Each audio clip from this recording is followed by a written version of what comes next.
আজ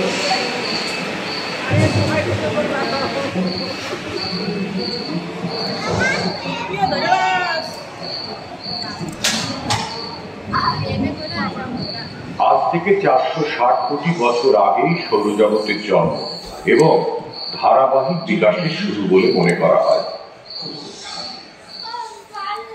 প্রকাণ্ড এক ধুলোর ঘূর্ণি থেকে জন্মানোর পর পৃথিবী ক্রমে শীতল হতে থাকে। পৃথিবীতে প্রাণের উদ্ভবের মূল কৃতিত্ব বায়ুমণ্ডলে।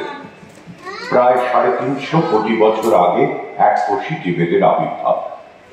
তখন ধরিত্রী উষ্ণ ছিল, বায়ুমণ্ডলে অক্সিজেন ছিল না। প্রায় 280 কোটি বছর আগে স্ট্রোমোটোলাইটসের ফটোসিনথেসিসের ফলে বায়ুমণ্ডলে অক্সিজেনের সৃষ্টি। অক্সিজেনের পরিমাণ ক্রমশ বাড়তে থাকায় 120 কোটি বছর আগে একাধিক নিউক্লিয়াস যুক্ত বহুকোষী জীবেদের জন্ম। বিবর্তনের পথে এক বৈপ্লবিক অগ্রগতির ফলে প্ল্যাটফর্ম, জেলিফিশ, স্টারফিশ এবং নটিলয়েডসের মতো নরম দেহের জীবের গড়ে ওঠে। প্রাথমিকভাবে উদ্ভিদের জন্ম এবং বেড়ে ওঠা ছিল জলের ধার ঘেঁষে। খুব দ্রুত অনেক প্রজাতির মাছ জন্ম নেয়। এইখানে যে বিশাল মাছটি দেখা যাচ্ছে তার নাম ডানসিওস্টাস। অন্ধকার ভূত চলে আসো।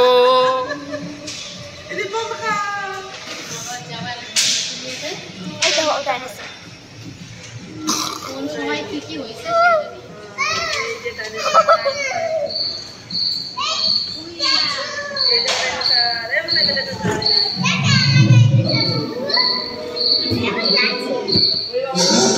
35 কোটি বছর আগে মাটিতে উদ্ভিদের জন্ম।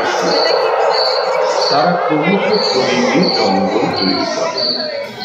উইড, মাকড়সা, আদিম ডানাহীন পতঙ্গ ও স্টিওস্টেগার মতো প্রাথমিক উভচর প্রাণীরা এই সময় আবির্ভূত হয়।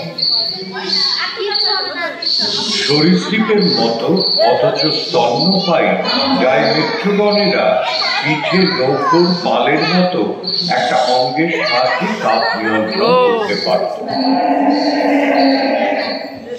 সাইনোনাথাসের মতো প্রাণীরা, যারা সরীসৃপের মতো স্তন্যপায়ী, আবার কুকুরেরও বৈশিষ্ট্য আছে, এই সময় থেকে প্রভাবশালী হয়ে ওঠে।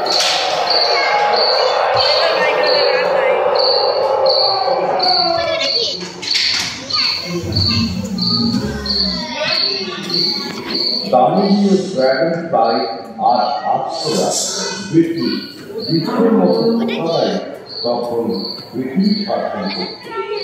পৃথিবীতে যত কয়লা পাওয়া হচ্ছে তার তৈরি হচ্ছে কার্বনিক যুগের গাছের মর্য থেকে, যা মাটির প্রকৃতি চাপা পড়ে গেছে। তখন পৃথিবীর 3 ভাগে 1 ভাগ ছিল প্যানজিয়া নামক একটি মাত্র মহাদেশ। আবহাওয়াও ছিল উষ্ণ। স্থলভাগে আধিপত্য করত সেই সব প্রাগৈতিহাসিক সরীসৃপেরা যারা শুকনো আবহাওয়ায় মানিয়ে নিতে পেরেছিল।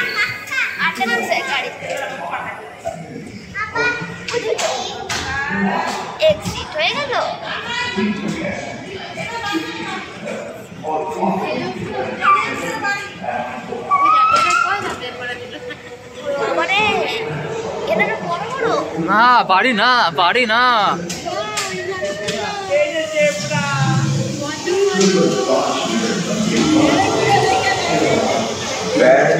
কচ্ছপ ও কুমিরের আবির্ভাব হয় আজ থেকে 22 কোটি বছর আগে।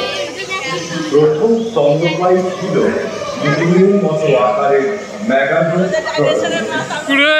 প্রাচীন সরীসৃপেরা ক্রমশ হারিয়ে যায় এবং আবির্ভাব হয় ডাইনোসর থেকে, যেটা প্রায় 20 কোটি বছর আগে। তারা নানান আকার ও আকৃতিতে গোটা পৃথিবীতে ছড়িয়ে পড়ে এবং নানা রকম আবহাওয়ার সাথে মানিয়ে নেয়। কোনো কোনোটা ওজনে কাঠবিড়ালির মতো হালকা, কোনোটা বা 15টি পূর্ণবয়স্ক হাতির চেয়ে ভারী।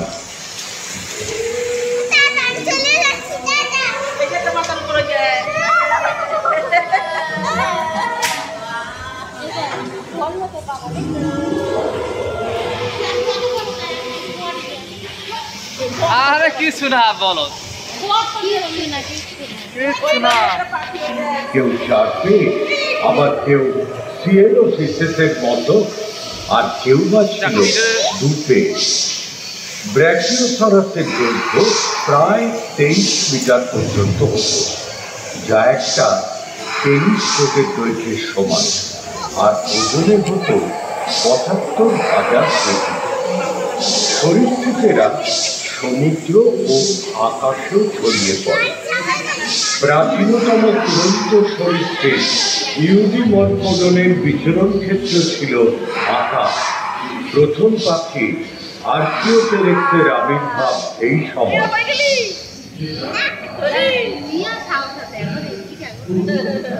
ও তো পাকা বুড়ি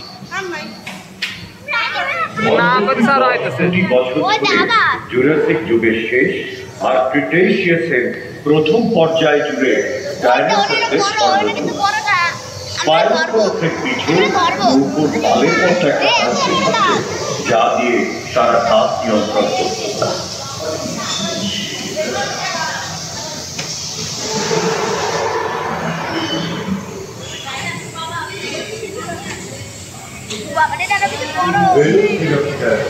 গ্যালিমাইমাস ও ওভিরাপ্টরের মতো ছোট ছোট ডায়নোসররা অলিম্পিকের দৌড়বিদের মতো স্পিডে ছুটতে পারত। প্যারাসোরোলোফাস ও গরিনোসরাসের মাথায় ঝুঁটির মতো থাকত। প্রায় 5 মিটার লম্বা ডানাওয়ালা প্রকাণ্ড টেরিডোডনরা উঠতে আর ভেসে বেড়াতে পারত। অধিকাংশ ডাইনোসরই ছিল কিন্তু তৃণভোজী। পরিবেশ আর্দ্র হওয়ার সাথে সাথে গাছপালা ছড়িয়ে পড়ল গোটা স্থলভাগ জুড়ে। প্যানজিয়া মহাদেশের সাগর ধরায় ভারত থেকে এশিয়ার দিকে চলে আসতে থাকে। মহাদেশীয় পাতাগুলির এই সঞ্চারণের ফলে শুরু হয় অগ্ন্যুৎপাত ও ভূমিকম্প, যার ফলে স্থলভূমিতে নানা রকম ভৌগোলিক আকার ও আকৃতির জন্ম হয়। লরেশিয়া ও গন্ডোয়ানা নামক মূল দুটি ভূখণ্ড মহাদেশে পরিণত হয়। সমুদ্রগর্ভের কঠিন আস্তরণ থেকে রকি ও অন্যান্য পর্বতমালা করে ওঠে। এগুলো ইউটিউবে যাবে।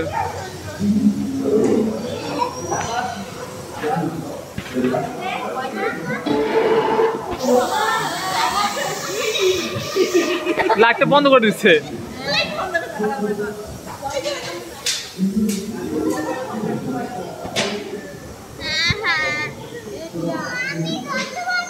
বিশুদ্ধরেখার আশেপাশে আবহাওয়া উষ্ণ থাকলেও নদী শুকিয়ে যাওয়ার ফলে বনাঞ্চল কমে যায়।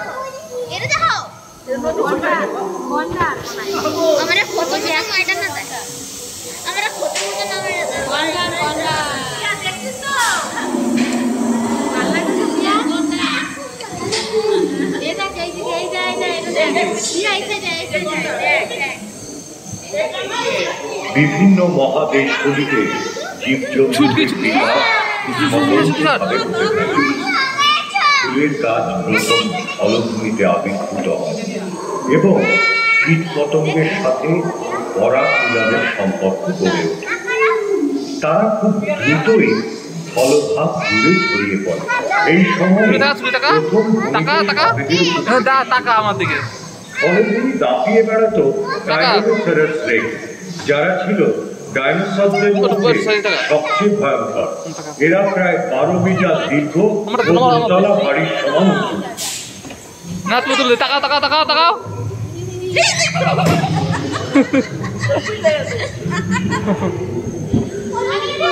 এ তুই পড়ে যাস না।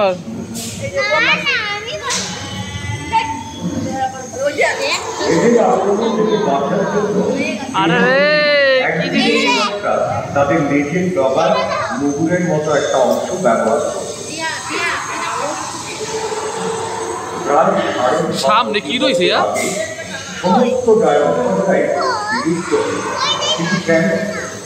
একটি মতে এক বিশাল প্রভাবের সাথে পৃথিবীর সংঘর্ষে ধুলোর এক বিশাল মেঘ জন্মায়, যা কয়েক হাজার বছরের জন্য সূর্যের আলো আটকে দিতে পারে। বিশ্বনাথার ডায়নোসররা পর্যাপ্ত খাবার না পেয়ে অনাহারে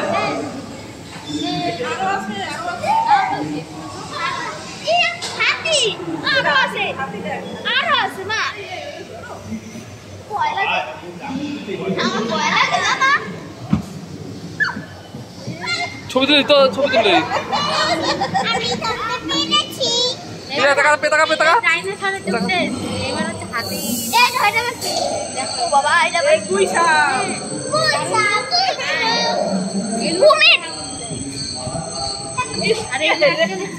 ছুটকি হ্যাঁ তো ছবি তোল, ছবি তোল, ছবি তোল, ছবি তুলে রাখতে হবে। ছবি তোল, তুমি ছবি তুলবে।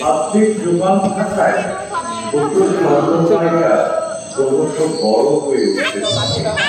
বৃহৎ আকার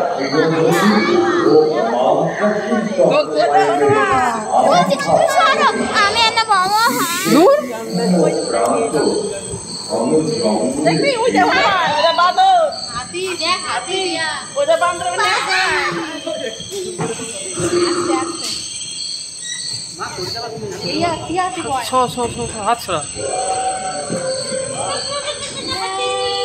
হাতির পূর্বসূরি ডায়নোথেরিয়াম ও ঘোড়ার পূর্বসূরি ইওহিপাসদের দেখা পাওয়া যায় এই সময় থেকে। লেমুর ও টার্সিয়াসের মতো প্রাইমেটরা এই সময় থেকেই আবিষ্কৃত হয়, যেরকম হয় আজকের দিনের ফাঁপা হাড়ওয়ালা পাখিরা। ডায়াট্রাইমার মতো বিশাল পাখি যারা উড়তে পারত না থাকতো সেই সব জায়গায় যেখানে বৃহৎ মাংসাশী প্রাণীরা থাকত না। এর আর হনুমানদের জন্ম প্রায় 1 কোটি বছর আগে। এই সময় থেকেই আদিম মানুষের আবির্ভাব। একদিকে শীতল হতে থাকে, অন্যদিকে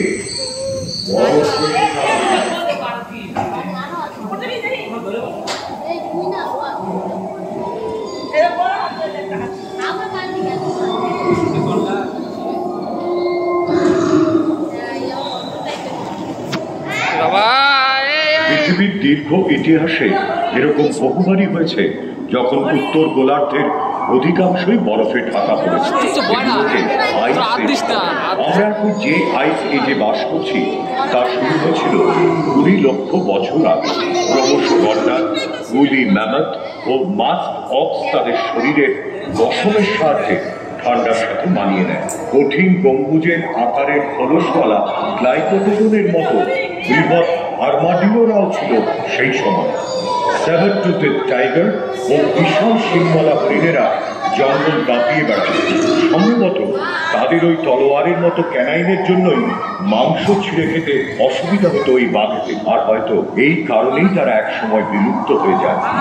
ওদিকে দৈত্যাকার হরিণেরা হিংস্র পশুদের থেকে দ্রুত পালাতে পারত না, ফলে তারাও বিচ্ছিন্ন হয়ে যায়। এই সময় থেকে ক্রমশ মানুষের জন্ম ও বিকাশ ম্যামথদের মতো বিশাল স্তন্যপায়ী প্রাণীরা বিলুপ্ত হয়ে যেতে থাকে।